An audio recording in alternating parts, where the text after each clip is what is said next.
नारायण नारायण नारायण। भगवान श्री राम के लीला उपकरणों में गौ की विशेषता। गौएं विश्व की माता मानी गई हैं। स्वयंभू ब्रह्मा जी ने जब सृष्टि की कामना की थी, तब उन्होंने समस्त प्राणियों की जीवन वृत्ति के लिए पहल गौ की सृष्टि की थी। लोकान शिश्रुषुणा पूर्वम गावा सृष्टा स्वयंभुवा वृत्त्यर्थम सर्वभूतानां तस्मात् ता मातरा स्मृतः। गौ माता मातृशक्ति की साक्षात प्रतिमा है। जिस दिन विश्व में गौएं नहीं रहेंगी, उस दिन विश्व मातृशक्ति से वियुक्त हो जाएगा और इस दशा में कोई भी प्राणी नहीं बचेगा। प्राचीन युगों में भारत में जो विविध विस्मयकारी वैभव विद्यमान होने की विशद चर्चा पुराणों इतिहासों में मिलती है, उस वैभव का मूलाधार गौएं ही थी। यहाँ के ऋषि मुनियों का तो जीवन निर्वाह धार्मिक क्रियाकलाप एवं विविध प्रकार की विद्याएं गौओं पर ही निर्भर थीं। इसके प्रमाण स्वरूप श्री वाल्मीकि रामायण में उल्लिखित श्री वशिष्ठ जी का यह कथन पाठनीय है।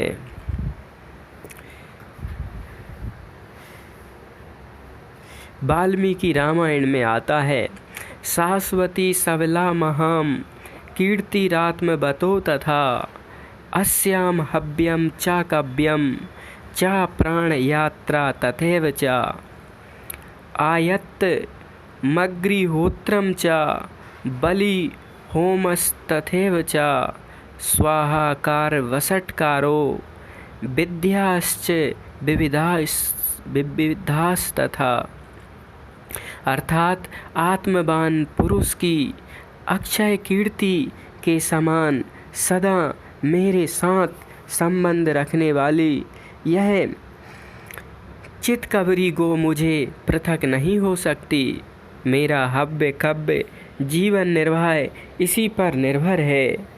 मेरा अग्निहोत्र बलि होम स्वाहा बसटकार और भांति भांति की विद्याएं इसी के अधीन हैं। इन उद्धरणों में गौओं की अप्रियतम उपयोगिता व्यक्त है। इतना ही नहीं, अखिल ऐश्वर्यागार भगवान श्री राम के लीला प्रसंगों का अनुशीलन करने पर श्री भगवान के लीला उपकरणों में भी गौ की विशेषता के दर्शन होते हैं। परम प्रभु भक्तों के लिए लीला शरीर धारण करते हैं। भगत हेतु लीला तनुगाई मानस के बालकांड। किंतु लीला अकेले नहीं हो सकती। लीला में सहचरों और उपकरणों की भी अपरिहार्य भूमिका होती है। प्रभु श्री रामचंद्र जी की लीला और इसका अपवाद नहीं है। भगवान श्री राम की 5 लीलाएं मुख्य प्रतीत होती हैं। बाल लीला, विवाह लीला, वन लीला, रण लीला तथा राज लीला। वन, विवाह, बाल, रण और राज, इन लीलाओं में गौओं का बहुधा उपयोग दर्शनीय है। भगवान श्री राम ने महाराज श्री दशरथ एवं महारानी कौशल्या के पुत्र के रूप में जन्म ग्रहण कर जो लौकिक बालवत लीलाएं की, उनका परोक्षता श्री गौओं को ही है। असुरों के अत्याचार से आकुल पृथ्वी के अधिदैविक रूप गौ के साथ ब्रह्मादिकों देवों ने गुहार की, जिससे द्रवीभूत होकर भगवान श्री हरि ने महाराज दशरथ एवं महारानी कौशल्या के घर अवतरित होने का आश्वासन दिया। गो का रूप बना के पृथ्वी ही देवताओं के पास रावण के अत्याचार से पीड़ित होकर गई थी, तो भगवान के जन्म का हेतु गाय बनी। आगे चलकर महाराज श्री दशरथ को पुत्र प्राप्ति में विलंब होने लगा और उनका जीवन चौथेपन में पहुंच गया, पर उन्हें कोई पुत्र नहीं हुआ। अंत में उन्होंने गुरु वशिष्ठ के परामर्श से श्रृंगी ऋषि से यज्ञ करवाया। यहाँ ध्यातव्य है कि यज्ञ गौओं द्वारा प्रदत्त हवि से ही होता है, भैंस के घी से नहीं। अतः कहा गया है कि गायों में ही यज्ञ की प्रतिष्ठा है और गाय ही यज्ञ का फल का कारण है। और श्रृंगी ऋषि भी कौन, जो गायों में रहते, गायों का दूध पीते और गायों जैसा सींग भी जिनके सिर में उग आया था और जो बड़े विरक्त त्यागी थे, ऐसे ऋषि के द्वारा यज्ञ हुआ। वशिष्ठ जी भी कर सकते थे, पर इतनी गौ की इतनी त्याग तपस्या, इतना गौ व्रत उनका भी नहीं होगा जितना श्रृंगी ऋषि का था। गावो यज्ञस्य ही फलम गोसु यज्ञ प्रतिष्ठिता। गावो यज्ञस्य ही फलम गोसु यज्ञ प्रतिष्ठिता।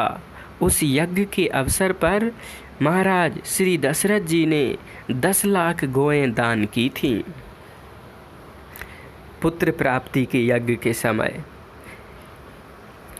गावाम शतसहस्त्राणि 10 तोभ्यो ददो नृपः, ऐसा वाल्मीकि रामायण में भी आता है। यज्ञ फल की प्राप्ति में कारण स्वरूपा गौओं का जहाँ दान में इतनी बड़ी संख्या में उपयोग हुआ हो कि 10 लाख गायें, वहाँ स्वयं प्रजापत्य पुरुष अग्निदेव स्वर्ण पात्र में गौ माता के दूध की खीर लिए प्रकट हुए हों और उन्होंने उसे महाराज दशरथ जी को देकर रानियों को खिला देने के लिए कहा। उस खीर को खाकर रानियां गर्भवती हुईं और शुभ अवसर पर भाइयों सहित भगवान श्री राम अवतरित हुए। उनके अवतरण के उपलक्ष्य में महाराज श्री दशरथ ने पुनः ब्राह्मणों को बहुत सी गौएं दान में दीं। हाटक धेनु बसन मणि नप विप्रन कहे दीन। हाटक धेनु बसन मणि नप विप्रन कहे दीन। भगवान श्री राम की बाल लीला के 2 भाग हैं। पहला भाग शिशु लीला और दूसरा भाग बाल लीला।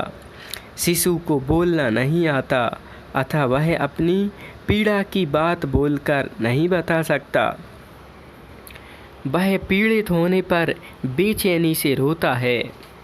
परात्पर ब्रह्म श्री राम भी स्वसव अवस्था में सामान्य शिशु की तरह ही कभी कभी बेचैन हो उठते थे। वे ठीक से दूध नहीं पीते और बैठे खड़े या पालने में झुलाने से भी रोना नहीं छोड़ते थे। माताएं दुष्ट स्त्रियों की नज़र लग जाने की शंका से उनके निवारण के लिए देव पितर और ग्रहों की पूजा करती थी तथा शिशु श्री राम को घी से तौलकर घी का तुला दान किया करती थी। ऐसा गीतावली में तुलसीदास जी भी लिखते हैं, देव पितर ग्रह पूजे तुला तौली घी के। भगवान राम को घी में तौलकर माताएं दान करती थी। घी का भगवान राम को कोई नज़र ना लगे। गोघृत में कुरूपता, पाप, राक्षस बाधा, नाशकादि अनेक गुण कहे गए हैं। माता पिता बालकों के स्वास्थ्य संवर्धन के लिए उन्हें यथासाध्य पुष्टिकर भोजन खिलाना चाहते हैं और बालक आनाकानी करते हैं। श्री रामचरितमानस में आया है कि महाराज श्री दशरथ अपने साथ भोजन करने के लिए बाल कीड़ा में रत श्री राम को बुलाते थे, पर श्री राम बाल मंडली को छोड़कर नहीं जाते थे। माता कौशल्या उन्हें पकड़कर लाती और भोजन पर बैठाती थी। श्री राम भोजन करते करते अवसर पाकर मुख में दही भात लपेटे भाग जाते थे। भाजी चले किलकत मुख दधी ओटन लपटाई, भाजी चले किलकत मुख दधी ओटन लपटाई। तो भगवान किसका दही खाते थे? भैंसों का दही खाते थे क्या? बालक श्री राम के भोजन में दही का उल्लेख गौ का स्मरण कराता है। भगवान श्री राम के विवाह के अवसर पर राजा जनक ने महाराज श्री दशरथ जी से अनुरोध किया कि राजन, श्री राम लक्ष्मण से गोदान कराइए, पितृकार्य भी संपन्न कीजिए, तत्पश्चात विवाह आरंभ कीजिए। ऐसा वाल्मीकि रामायण में वो कह रहे हैं जनक जी, राम लक्ष्मण्यो राजन गोदानम करास्वहा पितृकार्यम चा भद्रम ते ततो वैवाहिकम कुरु। इस अनुरोध पर महाराज दशरथ जी ने उत्तम गोदान किए। चक्रे गोदानमुत्तमम। उस समय स्वर्ण मंडित सींगों वाली 4 लाख गौएं कांसे के दोहन पात्र के साथ दान में दी गईं। ऐसा वाल्मीकि रामायण के बालकांड के 72 में आता है। 72-23 वाल्मीकि रामायण 1:72-23। स्वर्णम श्रृंग्यः संपन्नाः सावत्सा कास्य दोहना गवाम शतसहस्राणि चत्वारि पुरुषस्रभा। महाराज श्री दशरथ द्वारा एक एक पुत्र के मंगलार्थ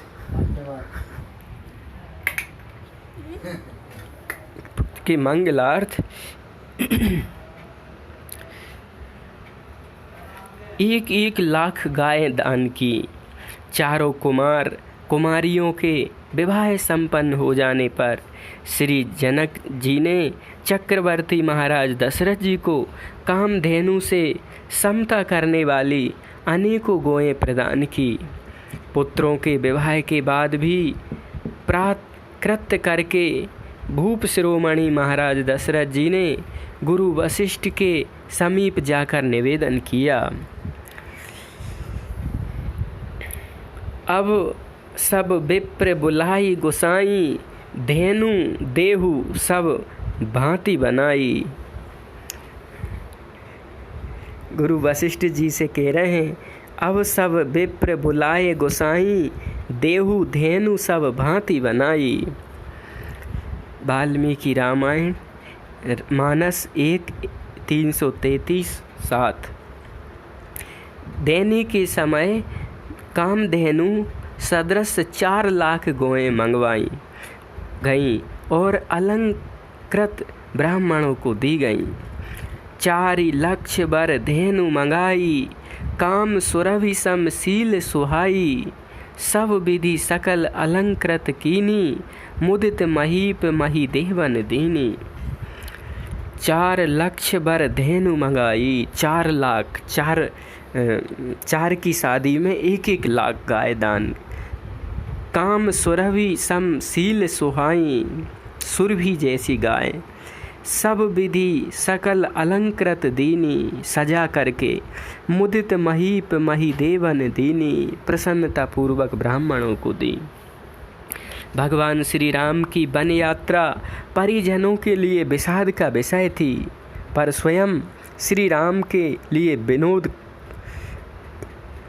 का उन्होंने उत्साहपूर्वक अकूत धन, अन्न, रत्नादि तथा बहुत सी गौएं दान कर वन यात्रा आरंभ की। उस समय भगवान श्री राम ने लक्ष्मण जी से कहा कि महर्षि अगस्त्य एवं विश्वामित्र जी को हजारों गौएं देकर संतुष्ट करो।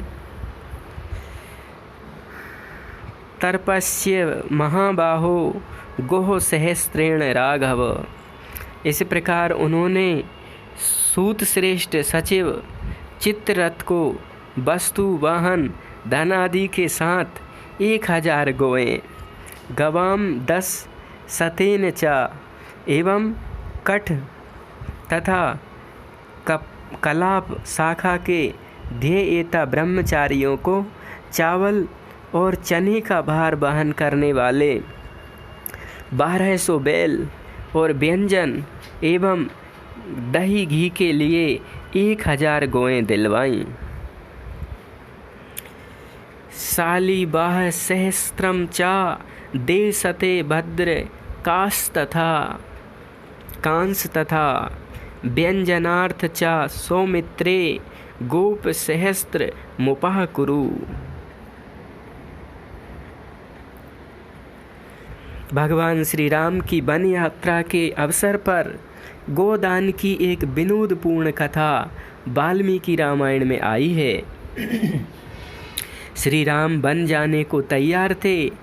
उस बात से अनभिज्ञ त्रिजट नामक एक दीन दुर्बल ब्राह्मण को पत्नी ने प्रेरित किया, नाथ आप श्री रामचंद्र जी के दर्शन करें तो अवश्य कुछ पा जाएंगे, वे बड़े धर्मज्ञ हैं।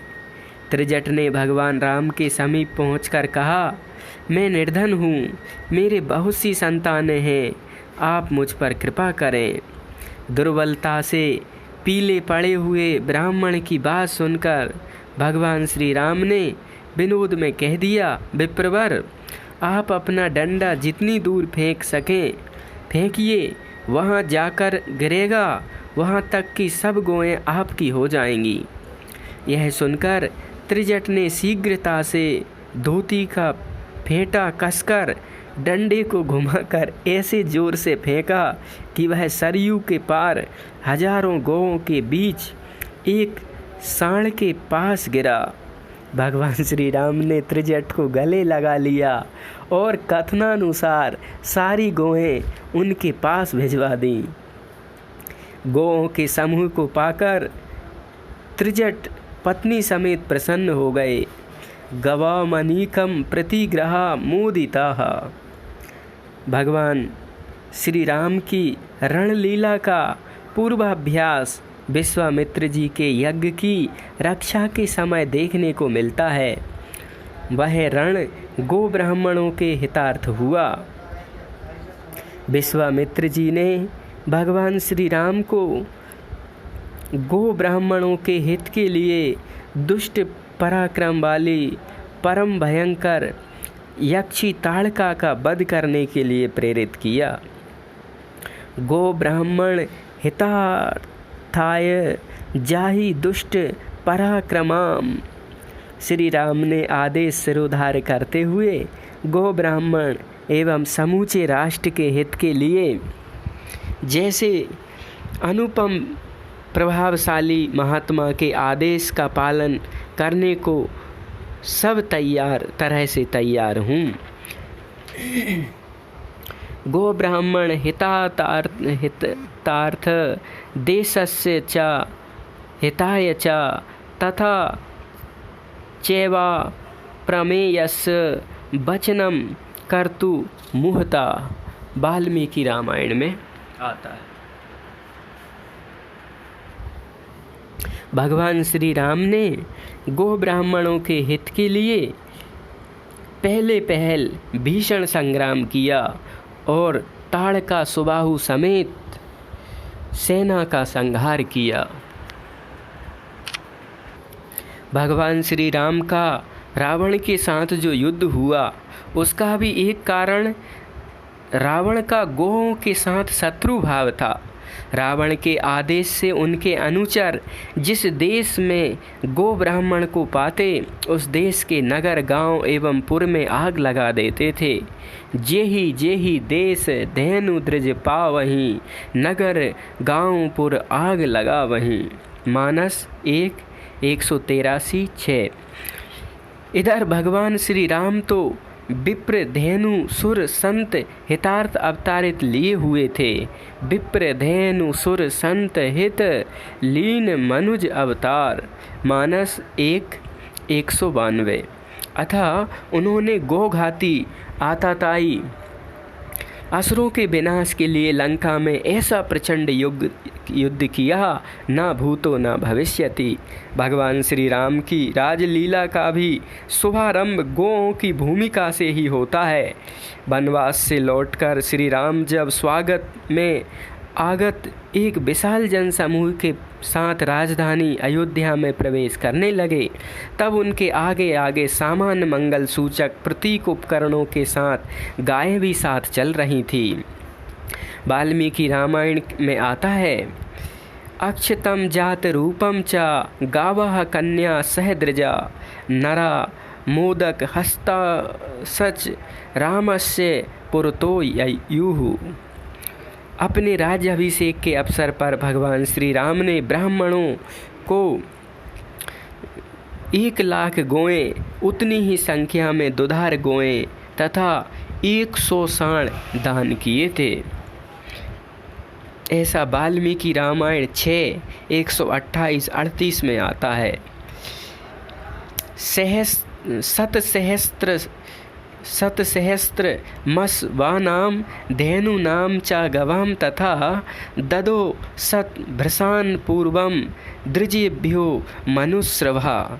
श्री वाल्मीकि रामायण में कहा गया है कि श्री रामचंद्र जी ने बहुत से अश्वमेध यज्ञ और उनसे 10 गुने वाजपेय तथा अपार धन व्यय कर बहुत से अग्निष्टहोम अतिरात्र गौसव तथा अन्य बहुत से यज्ञ किए। एक गौ सेवा यज्ञ दक्षिणा में 10,000 गौएं देने का विधान है। सब प्रकार के यज्ञों में जितनी गौएं दान की होंगी उनका संख्या का अनुमान नहीं किया जा सकता। श्री रामचरितमानस में उल्लेखित है कि भगवान श्री राम ने करोड़ों अश्वमेध यज्ञ किए। कोटिन बाजी मेद प्रभु कीने दान अनेक द्रजन कह दीने। गोघृत और दधि के बिना यज्ञ नहीं होता, उन्हीं से यज्ञ का यज्ञत्व सफल होता है। अतः गौओं को यज्ञ का मूल कहते हैं।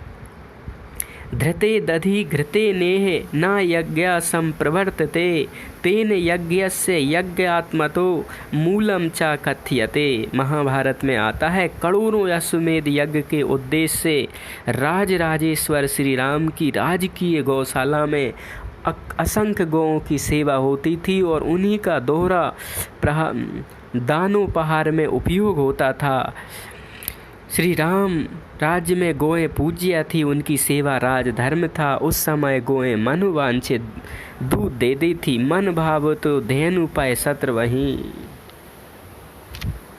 आनंद रामायण में भगवान राम की दिनचर्या उल्लेखित है तो भगवान सोकर उठते ही देव, द्विज, गुरु, माता पिता एवं धेनु का स्मरण करते थे और सीता जी नित्य सोने की थाली में पूजन सामग्री लेकर गाय पूजन करके पकवान खिलाती थी, ऐसा आता है।